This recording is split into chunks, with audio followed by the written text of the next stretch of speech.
What's going on, everybody? Welcome to another edition of Unapologetically Black Male, where we talk about surviving the stigma, standards, and systems. My name is Dwayne Pate. I'm one half of the host here. My other brother co-host, brother EJ Stewart, is unable to be with us today. But I just want to take this time to kind of welcome you back to the podcast. As you know, we're here to celebrate the lives of African American men and their stories and how they got to where they are. I'm going to go ahead and bring in our guest today, so I can go ahead and introduce him. So I would like to welcome to the show, Brother Clint Wilson. And I just want to thank him, number one, for consenting to be on this podcast, to share his story as an African-American man and kind of tell us about all the things that he had to overcome, the stigmas, the standards, and the systems to be where he is today. So, Brother Wilson, I'm going to go ahead and turn it over to you. If you can give us a little bit of background about yourself so we can get to know you real quick. Sure. First of all, thank you for this wonderful opportunity to come and share my background and the stigmas and standards and systems that might have plagued me growing up and as I matriculated to adulthood. I am originally from Raleigh, North Carolina. I was raised by a single parent mom. So many have the same story as that, but I was raised by a single parent mom. She's actually an educator. And so my first teacher was my mom. Me and my brother, he's 13 months older than me. We both were challenged by our mom, and she would always say when and never if. And so that's one thing I really appreciated from her, speaking life into us from an early age. It was never if we're going to college, if we succeed, if we do this, if we get a job. It was always when. And so from an early age, we were taught as good as our counterparts on the other side. Because something I learned recently, or something that I came to realization about, and I'll go into this probably later on, but as being a Black individual, being a Black male specifically, you're never unarmed because your skin color is your weapon. And so okay, you dropping jewels already. 5 minutes ago. I like it. I'm sorry, I ain't being interrupted, but that was good. It's all good. No, I mean, we can discuss that later, but I just feel like growing up, a lot of times I was the only Black male that was in AP courses or my honors courses. I never really saw any other educators or Black male educators. I don't think I had one, except for one. I had one Black male teacher or one Black male educator that was really of influence to me throughout my matriculation, at least to middle school. I had a couple, but didn't see that often. And so it was really funny. I went to University of North Carolina at Greensboro for my undergrad. And when I got to UNCG, I initially went there to be a physical trainer, a PT. Physical therapist, sorry. And I got all the way to my senior year, actually my junior year, second semester, and I picked up some psych courses, and that became my minor. And so I started liking those a lot more than my PT courses. And I was like, well, I don't want to change my major because I want to graduate. I'm tired, whatever. So I was like, there's always grad school. Right. So I ended up going to grad school for school counseling.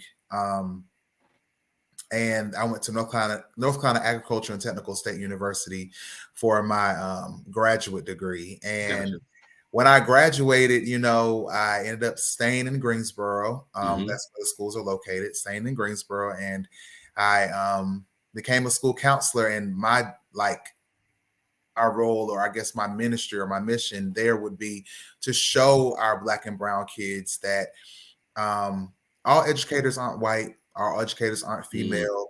As a Black male, you can be a strong influence in education, and you can help others be strong influences in what they wanted to be in. And so I continued that work for like 6 or 7 years as a school counselor. And then I matriculated to the district level as a supervisor of high school counseling. And then later on became the director of counseling for Greensboro's local school district. Within that time era, in 2018, I received my doctorate degree in leadership studies and adult education. And so that was something that was a major milestone for me. Being statistically only like 2% of Black males receive a PhD or, a doctorate. So I feel very, very empowered to be a part of that 2%. And I currently work in Winston-Salem, North Mm-hmm. Carolina, as the chief of student services for the local school district here. And so it's just amazing to see the matriculation over from K-12 to college Mm-hmm. to grad school to doctoral school to professional to work to now, and just being able to see the stigmas that are placed against us as African Americans, not but more so African American males. Um, you can't succeed, you're not given the opportunity, things of that. Mm-hmm. So that's a little bit about my story of how I got to where I got to, and I just thank God for a praying mother and a praying grandmother and a host of family and friends that were there to support and through my matriculation out of my big brother and things of that nature. So it's been very beneficial. It's been a journey, but I'm glad on this journey. Awesome, man. You have thank you for the build up to kind of get to where you are now. Mm-hmm. I want to go a little bit back to your childhood. I mean, you mentioned that you were raised by a single mom, Mm-hmm. and you have a sibling. I do. So and you Raleigh, you Raleigh, North Carolina. Yes, Raleigh. So let's start there. How was your experience as an African American man in Raleigh? And I know Raleigh now has become like Raleigh, Charlotte. Yeah, it's starting to become heavy populated. People are moving there because of the slow pace and things like that. But for you, how was that experience growing up in that environment? It wasn't difficult. And the funny thing was, it was well, I wouldn't say it wasn't difficult. I would say it was not the city as a whole, but my experiences in school were different. Just to give you a little background, my brother and myself, we attended Catholic school for about 4 years of our lives. So a lot of the schooling that we received, there was a lot of white influences that were in the school. So, I mean, it wasn't many of us that were there, but I was because my mom, felt as though she wanted us to get a strong foundation in a private school sector first, prior to going to public school. So while all my friends were going to our neighborhood school up the street, we were going to Catholic school. We had to dress up and all this kind of stuff. So I was only there for 4 years because, again, the stigma was placed upon us by the nuns that were there. The nuns. I had a second grade teacher. Her, I ain't gonna say her name, but I ain't gonna call her. I ain't gonna put her business out in the show. I mean, I haven't seen her since then. But she, I mean, every little stereotype in the book she used, against and things of that nature. And my mom had to go up there and had several conferences with her. So after that, we ended up going to public school from there on out. And so I feel like the public school really, really supported my endeavors. Of course, that I felt like a little slighted. Of course, when you're one of the only African American males in advanced placement courses or AIT or anything like that, and everyone looks to you when the Black issue comes up, and I'm not one to stay silent. So okay. That was something else too. If I feel a bit an inequity or injustice, I'm going to speak up about it, whether people like it or not. So that's kind of always been ingrained. I mean, I guess I would expect that with the way your mom raised you and just kind of having that kind of influence, and she really stuck up for you when she needed to go up to school and have those conversations. So and I think go ahead. No, I think that's important because our single moms had to do a lot for us. They had to be disciplinary and they had to speak up, our advocates, and that's kind of how we learned how to pattern our life and how to kind of move through our life. So, I definitely like to applaud that. The situation was what it was. And you just got to make it do. And she made it work for both of y'all, for you and your brother. So she did the best. She's a rock star, and it's like, and I mean, I'm not trying to slight my dad. I mean, my dad did the best he could. I mean, we still have a relationship and had a relationship at the time with him. But it was just certain things that he didn't have the capacity to do a lot of things that he set out to do, which my mom had to pull up that slack and carry that. And we've had discussions about this, so it's not a secret or anything like that. But it's just knowing and looking back as an adult, knowing the capacity and knowing where you are mentally and developmentally, and as a 25, 20, 29, 30, 40, you don't develop like everybody else develops. You develop at your own time. And so there's some things that we feel like you should reach this point by the time you're this, or you should, but everyone's not gonna, align to those rules or those norms. So just knowing that, people get there when they get there, but you have to love them anyway. You don't excuse their behavior, but you have to love them through it. And that's something that I did learn during my matriculation from childhood to adulthood concerning, being raised by a single parent. But, one thing I am learning is like not letting that be my narrative. Yes. Yeah, I was going to touch on that because I'm gonna chime in right here because this is a point of reference for me. Is that like I was raised by I'm pretty much raised by everybody in my family. That's a whole nother story. You live different places, different here. But I had to come to the grips of the relationship with the relationship dynamic with my dad. I saw him on the weekends. My dad was a good dad. There was times when I wasn't with my mom, so it was always something. But I had to it was a point in my life where I had to kind of realize that I'm not a product. What is it? Their decisions were their decisions, and they made the best decision that they could at that time. Right. And then when I got to their age, I realized they were 20 when they had me. When I was 20, yeah, I don't know how y'all did it. So I think that is very pivotal for us as men to kind of almost release our parents from the decisions that they made, right? That impacted us. Right. You got to provide grace. You have to provide absolutely. Grace.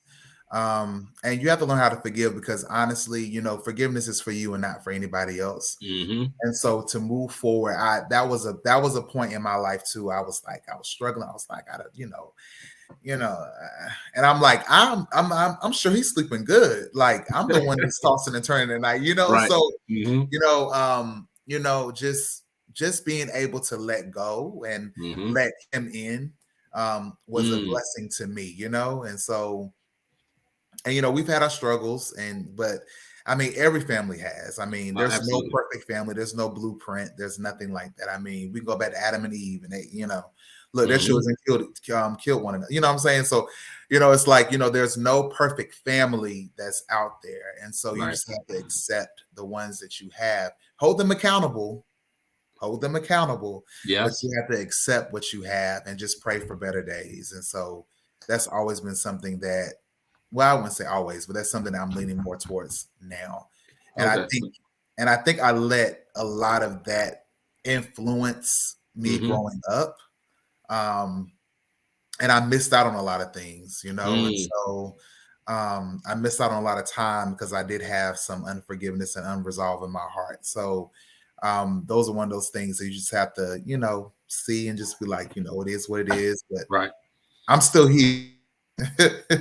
Absolutely. At what point, in your matriculation, was it kind of it clicked for you as far as to offer that grace piece and just kind of that forgiveness piece? And if you're still working on, you can say that too. I'm still a work in progress, brother. I'm still a work in progress, homie. I am, but I will say,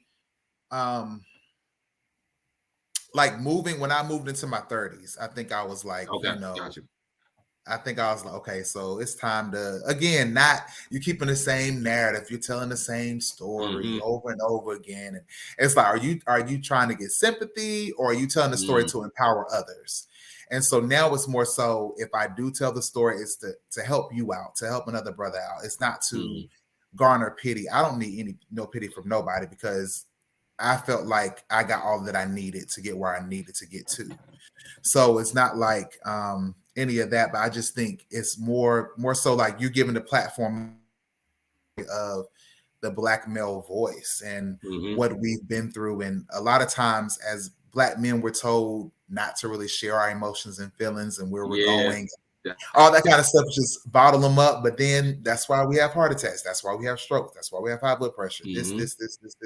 That's how we keep that generational curse going with our families and that we have and our children and things of that nature. So we got to stop this stigma. We got to break down the barriers. We got to break down the walls. We got to get to the root of it. And I think talking about it and sharing and, garnering information from each other is the way to do it, and not to keep it all bottled up inside, because that's not helping anybody. Yeah, absolutely. I mean, I think you hit it right on the head. Like, as far as like that whole not being able to express emotion. And one of the reasons why we started this podcast in the midst of Mental Health Awareness Month. Just kind of bring mental health awareness like to us as African American men, and then kind of getting into it, just realizing like we really need a positive outlet to kind of share our stories and realize how much of a commonality we have, but it's a difference. And I think that piece about the being emotional and just kind of sharing all the things that we were taught as children, man up, toughen up, you don't supposed to cry. Not then you get to adult and you got all this bottled up emotions and wonder why you're not able to articulate how you feel, right? Because you've been taught so long to suppress it. So that's definitely one of the things that we as African American men need to continue to work on, and hopefully this platform is an opportunity to kind of get people to talk about things like that. So definitely. Thank you for sharing that. I want to talk about it was one piece you mentioned. I lost track of it. What was it? I'll come back to it. Let's talk about this was the piece. Your the first time you saw an African American male teacher. When was that? Well, the funny thing was I had an assistant principal in my elementary school that was an African American male. His name was Mr. McNary, and me and his daughter were really, really close. And he was a great influence on me in elementary school. Middle school, I think the first encounter with a Black male teacher was Mr. Bryant. He taught Algebra 1. Okay. Or sixth grade math or something. And he was tough as nails and would tell you what it is, but held you accountable and was like, I'm not letting you give up and all this kind of stuff. And you're going to be better or greater than the counterpart sitting beside you. And, they're getting it. Why aren't you getting it? I'm going to give you extra work so you can get it, stuff like that.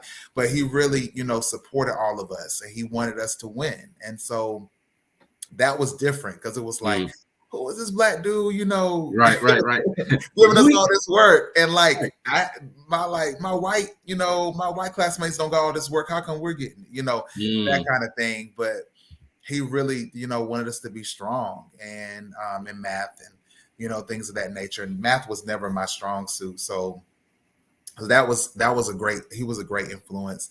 I had like a couple of other Black male teachers. I had Mr. Dix. He was our shop teacher, and I learned a lot from him. And he was a godly man, and he expressed that daily, and so he was a great influence. And then in eighth grade, so middle school was pretty good.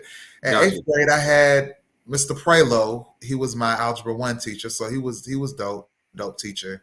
Then high school, I don't know, I ain't had no Black male teachers.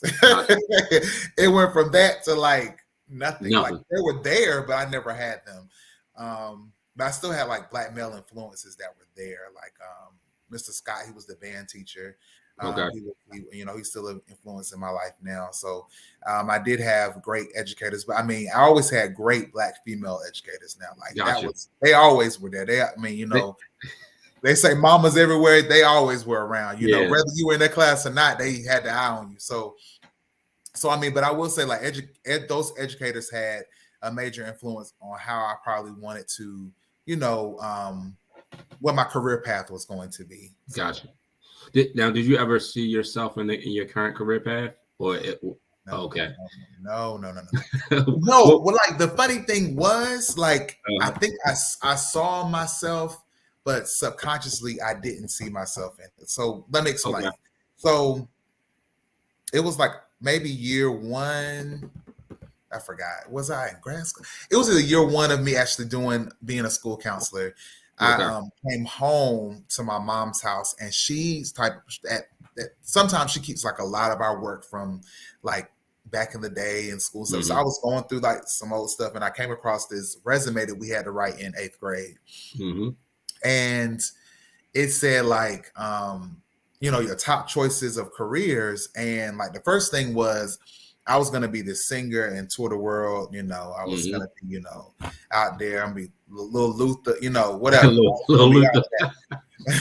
I was going to be singing. I'm still going to do that. Look, that's still my Gotcha. bucket list. I'm going to tour the world, do all of that kind of stuff. But then the second career was being a school counselor. And I'm like, where the heck did that come from? Because I don't remember even discussing that at all. So I don't know where. So I guess it was predestined, but I love the work that I do on both levels when I was actually in the school building and then on district level, because now it's more so policy and helping support those that support counselors in the building and student services staff to support them with the matriculation to help kids. But I never would have thought, honestly, I was supposed to be on somebody's field, being an athletic trainer.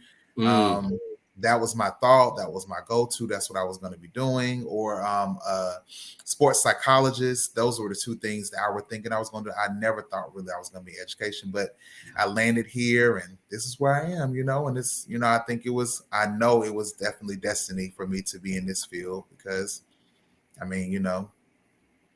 here.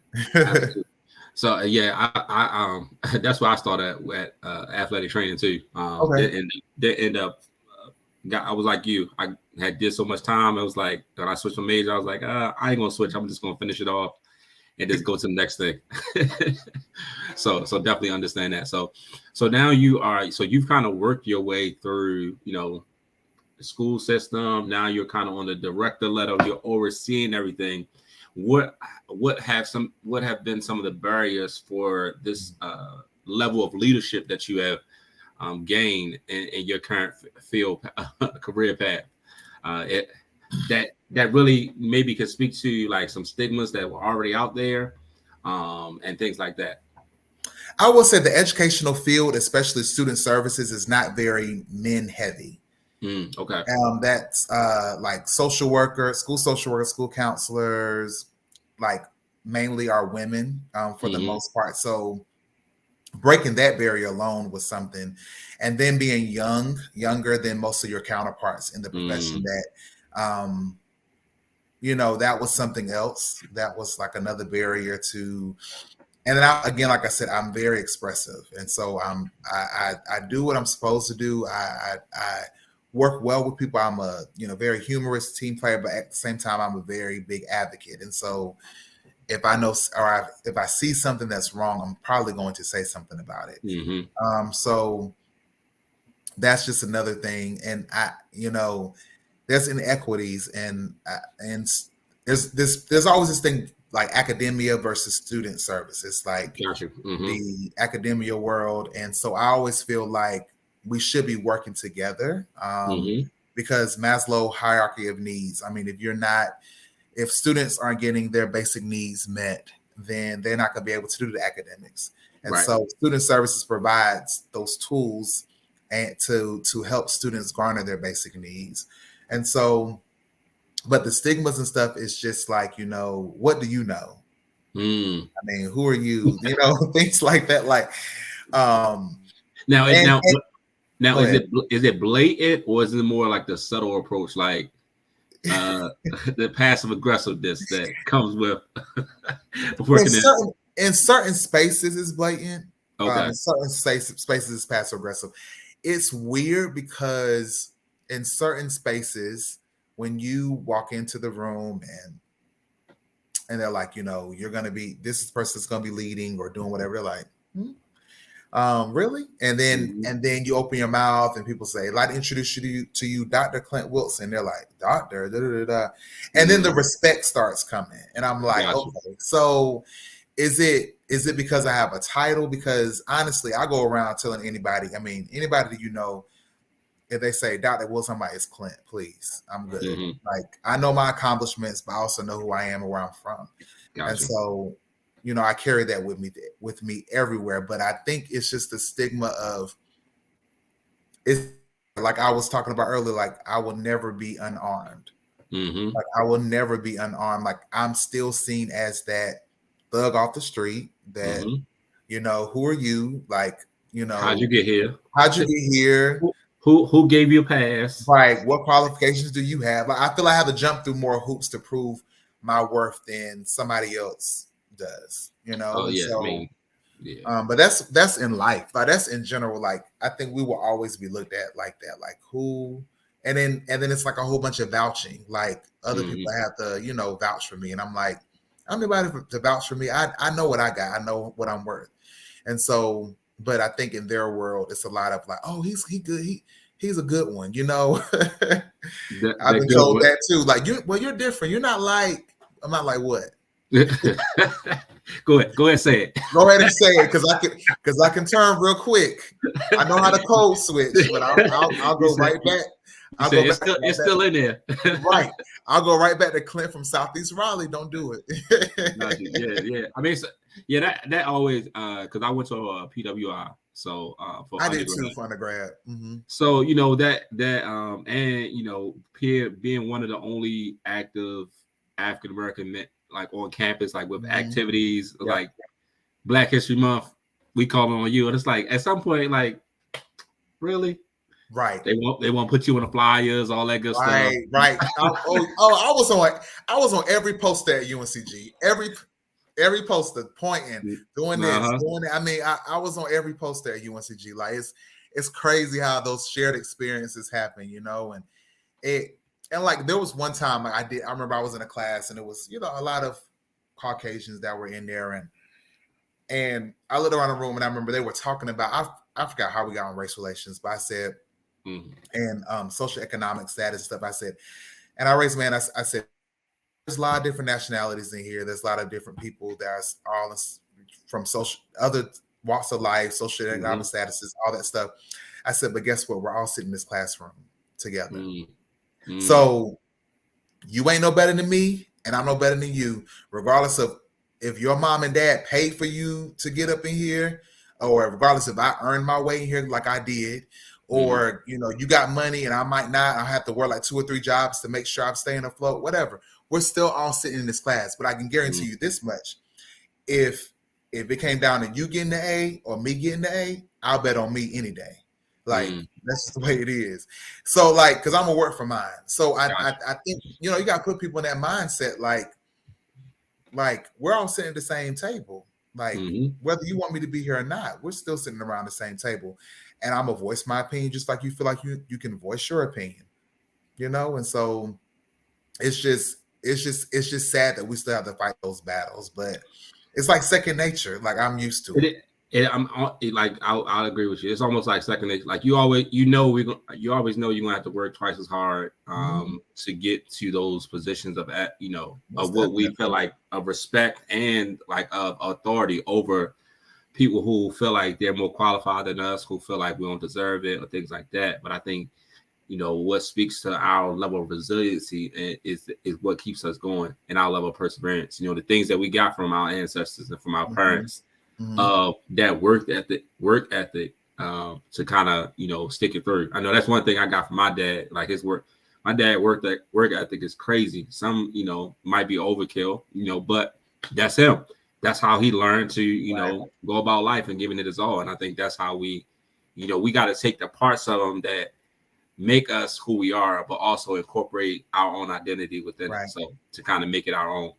So I think that's just part of surviving the stigma, standards, and system as African American men, and understanding that we're armed. Like I think what you said, we're armed as soon as we walk in the door. Like people are going to look at us like, huh? I said we're always armed. Yeah, we're always armed. Whether we have the right to carry or not. Right. But I think that's always something that we got to keep at the forefront. It's unfortunate, but it's the world that we live in, especially the way the things are going right now. We got to make sure we always advocate for ourselves and things like that. So any other information that you like to share about your story, about anything that you feel like that would be helpful to any African American men that might be listening today? I think you just need to trust in yourself. and trust the process. I think, and always be optimistic. I think a lot of times we can be a little pessimistic as times. Yep. A culture and a gender. Like we can be very, Black males can be very pessimistic about, the man gonna, invent your own, invent your own, make your own way. Like you can't let anybody stand in your way of what your dream is or what your destiny is. What God has for you is for you. And so you're going to get it regardless, but you also have to work towards it. And so, there's going to be barriers. Already go into that knowing that. And so, there was something that I read where it was talking about intimidation. And so too many times I think that we harden ourselves as Black males because we might feel intimidated by someone, but you have to, or what they're going to say or their actions, but you have to realize that person doesn't even know they're intimidating you. That's something you made up in your mind. You made up that intimidation stigma in your mind already going in at that person or already going off of the norm of what would normally happen. And so I try to go into, when I go into different spaces with, leaders or whomever, that intimidation factor is non-existent for me because that's something that I'm creating, because they're not in there knowing that they're intimidating you. That's something that you're creating, and you're placing that on yourself and causing that unwanted or unmerited stress on yourself based off of somebody else who don't even know they ain't even checking for you. So you have to go into those spaces knowing who you are and what your walk is and what you're about to accomplish. And you can't let nobody tear you down. Another thing I will say is find a great mentor to support you with your endeavors, and somebody that you can bounce ideals off of left and right to ensure that the right thing, or to give you those words of encouragement. I have some great Black male mentors that have been in my life and have imparted and edified me to be who I am, and supported me, and also corrected me and held me accountable. Like, I can say whatever, but it's like, Clint, tact. Tact. Like, don't go in there guns a-blazing all the time. You don't have to be rah-rah all the time. Like, tact. Like, there's ways you can say things and it will sting the same, but they can't fault you for it. They can't say you're being the angry Black male. Right. Even though I will say, and that's another thing too, I think another thing in our race and at being Black males is people mistake aggression for passion, or passion for aggression. Just because I say something and it comes off a little quote unquote harsh to you, you think I'm being aggressive. No, I'm just really passionate about the topic. And I think we're viewed as that, like, oh, he's so aggressive when he talks. No, I'm just very passionate because I want to ensure that you understand what I mean. I'm not being aggressive. Those are two different things, but that's something I think we're always labeled to. But again, going back to what you asked, again, knowing who you are, finding a good mentor, staying the course, trusting the process, do your research on the topic at hand. When you're going into a room, do your research, know what you're talking about. They might not know, but you need to know, because you need to know more than what they know. And so use your resources, support each other. That's big right there. We got to support each other. I feel like a lot of times we spend, what he doing? He think he all that.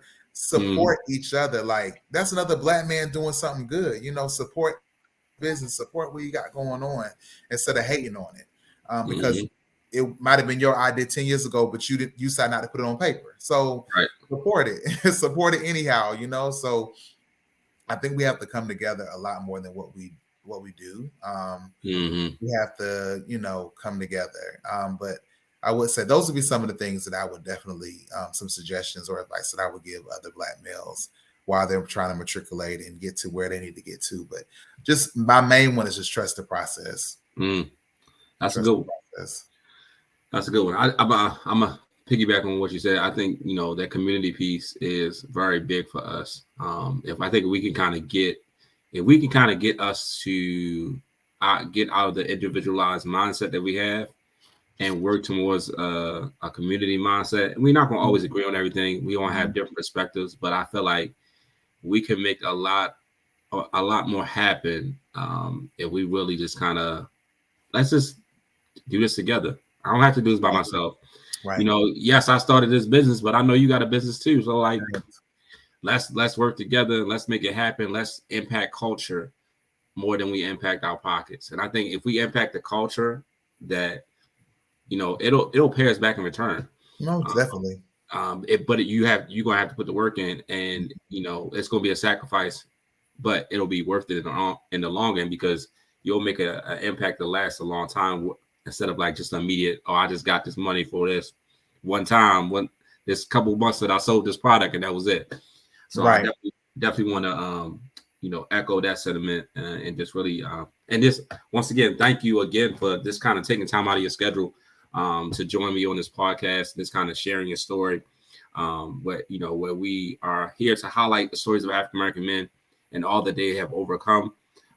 Thank you for your parting words, this kind of helpful hints that we want to make sure that we highlight for our men to continue to be positive and just trust the process.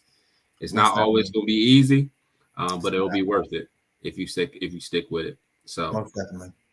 So I want to thank you again, and I want to thank everyone who's listening right now. Thank you all for joining us for another edition of Unapologetically Black Male, where we talk about surviving the stigma, standards, and systems. Once again, you can follow us on all social media outlets. Make sure you subscribe to the YouTube channel so that you can get the information as it drops. And I look forward to continue to provide this information for you as we continue to share the stories of other African American men. So once again, thank you for joining us. Thank you, Dr. Wilson. Put some respect on it. You slid that one in there. I'm gonna let you slide this go around, but I appreciate the humility that you operate by. So I just want to thank you for that, and thank you for our viewers and our listeners who will be listening to this later. So once again, have a great day, and I'll see you soon.